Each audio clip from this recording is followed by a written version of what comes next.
Quand on arrive à un certain âge de sa vie, on a effectivement une position financière qui, normalement, en tout cas je l'espère, est beaucoup plus confortable. On peut avoir payé sa résidence principale, donc on va pouvoir dégager un petit peu d'argent.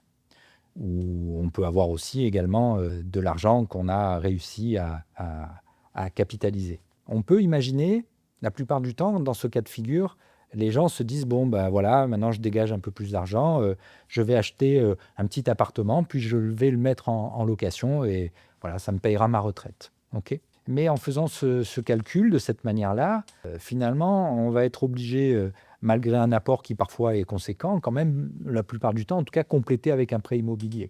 Ce prêt immobilier, ça va coûter de l'argent, non seulement pour les intérêts, mais pour les assurances. Donc, on peut imaginer que je dispose dans ma banque de 50 000 euros et je vais acheter un T2 à 120 000 euros. Il faudra donc que j'emprunte environ 70 000 euros en excluant les frais de notaire. Donc là, ça veut dire que je vais payer des intérêts sur cette somme-là. En plus, ou je compte sur les revenus locatifs que vont me générer cet appartement pour rembourser le crédit. Mais le problème que je vais avoir, si on fait un achat en nom propre, c'est que ce loyer que je vais encaisser va être taxé. Et va être taxé à des montants qui sont assez importants. Bien sûr, ça dépend de ses revenus, mais on peut estimer que ça va être 30 ou 40% des loyers qui vont revenir à l'État. Donc moi, à quelqu'un qui est dans cette situation, je vais plutôt lui proposer d'acheter un viager.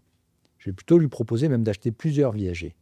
D'accord? Donc on part d'une base de 50 000 euros et je vais lui dire, voilà, pour cette somme-là, vous pouvez acheter en viager 2 appartements qui, en valeur viagère, seront peut-être chacun environ 120 000 euros. J'en achète 2 comme ça, environ 120 000 euros. Je vais payer grosso modo 25 000 euros chacun de bouquet. Et en fait, plutôt que de payer à crédit un seul appartement avec des frais bancaires qui vont être associés, je vais payer une rente auprès des propriétaires de chacun de ces appartements. Et sur une durée à peu près équivalente, en tout cas statistiquement, c'est-à-dire le temps soit de rembourser le crédit si on prend la première solution, soit effectivement d'attendre que l'appartement se libère, au final, tout l'argent que j'aurais dépensé aura été capitalisé. J'aurais rien donné à la banque et j'aurais rien donné à l'État. Donc de cette manière-là, et à la fin, je serai propriétaire de 2 appartements plutôt que d'un.